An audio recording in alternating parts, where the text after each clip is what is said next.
Good afternoon. This is Richard Dishman, and this is my research to practice presentation. My research topic that I've been reviewing this semester and studying is can we predict the academic success of collegiate athletes, specifically coming out of high school? It's a topic that is close to me since I'm a former athlete and didn't do too well in college for various reasons. But it deals with 460,000 NCAA student athletes that play every year. So I believe that it's an important topic, not only for me personally to decide what went wrong with me, but also how it can be used by the 460,000 athletes that are around the country every year participating in NCAA athletics. And it's my hope that the study will help them improve their quality of life, both academically and athletically. And it's also an area that I would like to use in my future consulting business, or even working at a university. So it's an area of interest to me that I would like to learn more about, stay on top of the topic, and also possibly advance the topic. I think this study can advance the topic in applied sports psychology by having research that allows college coaches and administrators to pick high school athletes who can succeed in college. Too many people are picked and they end up failing out, and it's a tough spot for the team and for the player who could have gone to another school. So that's one area.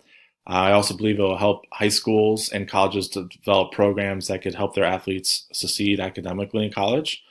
And increased knowledge in this field can help the parents and the students prior to going to college and without outside resources discover what they need to do to be more successful in college. And they can start working on that in high school or junior high or however when they want to start.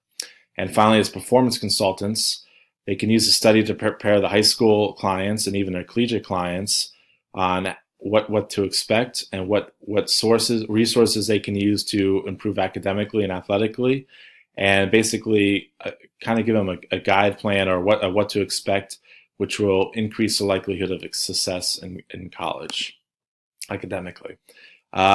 While researching this, I partook in a literature review where I looked at quantitative and qualitative studies and other lit reviews to kind of try to develop what type of study I'd want to use, what different measuring units or units of measurement that what I felt would be important in these studies and the topics that I should research and discuss in these studies. So in that review, I found some interesting things. The first one, through the Bauman and Henshin 86, the Como and Harrison 2011, and the Sellers 92, those articles talked about athletes and their GPA in high school and also their standardized test scores, the ACT and SAT, and how those correlated to doing well in college. And what they found were that the SAT and ACT scores did not show a strong correlation. However, the GPA, SAT, or ACT scores combined together did show a strong correlation to who would do well academically in college. Another area are the athletes' connection and family college experiences. That's from Cooper and Hall 2016. And this research article mainly developed with historically Black African-American colleges in the United States. And they found that players or athletes that had connections to the colleges, whether it's parents, family, or friends who attended these schools, actually did better academically. And they attributed that to having a better idea of what to expect, what preparation they needed to do well, and also a sense of achievement that they follow in the footsteps and that they wanted to succeed there. Another strong area of research was the academic resources that colleges provide to the student athletes.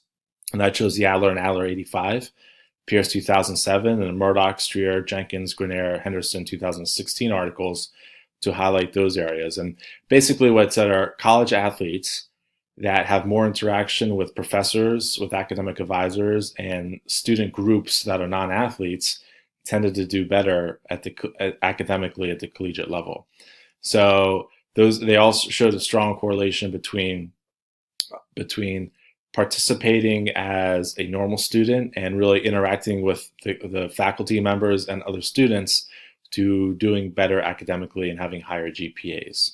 And on a little side note, I believe the Ego or Task Orientation by Curtis 2006 was very interesting, in that it tried to getting ahead of the athletes and the ego orientation that most had on the field, where they need to compete, achieve, and do better than everyone else, to the task orientation that's more successful in the classroom. And they talked about talking to athletes about maybe implementing more task-oriented goals within the classroom to increase their GPA rather than trying to compete with everyone, because they found that the players who kind of didn't have the right academic background, they went into college thinking they'll do well, and then after a semester or two, when they started to struggle, they kind of gave up academically and just focused on the athletics, where they feel like if you give them some goals, and they start achieving a little bit better, that they won't just kind of give up, and they'll try to maintain higher grades. And also another interesting article is a quantitative study was the actual birth dates of the incoming freshmen.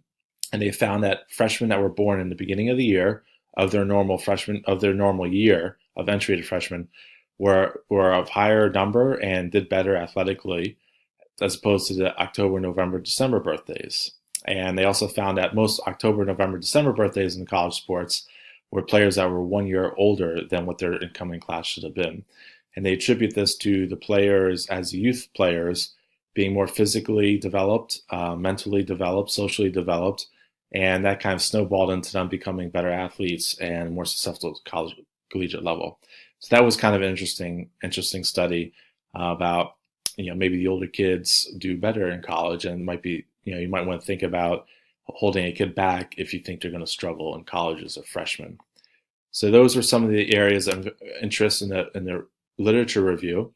And for the qualitative study, I was thinking of a phenomenological approach, and gathering information from the high school athletes, from the college athletes, from the professors and academic advisors, from the coaches, and finding about all their experiences dealing with collegiate athletes and academics and succeeding and failing. So that was the approach I would take. And the study would focus on large Division I NCAA athletic programs, and I would divide them into two groups, male and females. So the reason why I divide them by gender, that they found that what successful collegiate athletes do academically is males and females are different. So of those two groups, I would then divide them by race, and then further divide it by income. And I chose the $40,000 mark because $56,000 is a standard income or the average income for a family of four in America, and the poverty line for family of four is $35,000. So I chose a number in between, where I thought some would be kind of a median of where many people would fall, or collegiate athletes would fall. I was kind of guessing on that, so hopefully I was close. From each of those groups, I would randomly pick two participants, and each participant would fill out a survey discussing topics ranging from academic history, family educational history, athletic goals, and various other topics. And then each participant would also be interviewed by a researcher, but that researcher would not have seen those surveys yet. So I want them to go in unbiased for those surveys, or for their interviews. The qualitative study would then be broken into 11 different meaningful units, which I've listed here. I will not go and read them. You could read them as we go there. And the meaningful units from the interviews and surveys will be interpreted by randomly assigned researchers, again, to decrease the bias. The research team will then try to answer the original question from this information gathered. Can we predict the academic success of collegiate athletes from these meaningful units? All right, for the quantitative study, the hypothesis is that weekly meetings between the student athletes with professors or academic advisors will increase the GPA.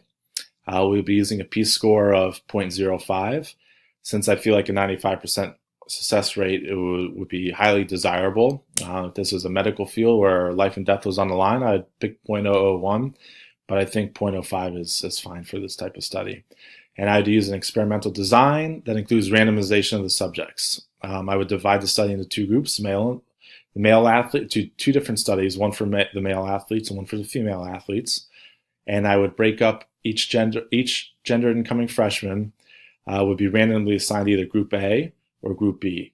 Group A would receive weekly meetings with faculty advisors or professors, and Group B would have no interventions. So that's how I would set up that study. You see here, so it would be randomization, observation, intervention, observation, and then there would be randomization observation, no intervention observation. And we want to see if there's a correlation between the intervention, because of the intervention, which would be the intervention would be the independent variable. And we want to see if there is a correlation between the weekly meetings with the higher GPAs among collegiate athletes, with the higher GPAs being the dependent variable, being affected by the meetings. So that's how the quantitative study would be set up. And if there's a significant correlation between the weekly meetings with faculty, then schools can implement a program to improve the likelihood of academic success amongst their athletes by having these meetings become mandatory. Which method would I choose? I will choose a qualitative approach. The approach gives me a better understanding of the athlete, the environment they have come from, and the environment that they're currently in. The answer to this question of how to succeed in college or who would succeed in college is nuanced, and it can be best understood by combining data from questionnaires and interviews. The questionnaires will give us a nice base of academics, what type of income, family income, the GPA, the SAT scores, the quality of high school, how much they work out. And then the interviews will allow us to really get in deep and find out the reasoning for and some of the motivations for the athlete's actions. So I would certainly choose, I believe the qualitative method is better. The qualitative study would also have more external validity, since different athletic departments could alter their academic support programs based on the multitude of information gathered and synthesized. So I think it's more applicable to both athletic departments and sports consultants in the applied setting. So I believe the external validity is stronger. And the quantitative study would show whether weekly meetings helped, but it would not show different subgroups of how they helped and how they fared in the study. So it's less external validity. And the research design of the qualitative study is credible, trustworthy, and shows both internal and external validity. The study can be incorporated by university athletic departments and applied sports consultants as well. And the findings of the qualitative design will also provide the seeds to further studies, specializing in the specific meaningful units that we use in this study. For these reasons, I would choose a qualitative study. And here's a list of my citations. Thank you very much.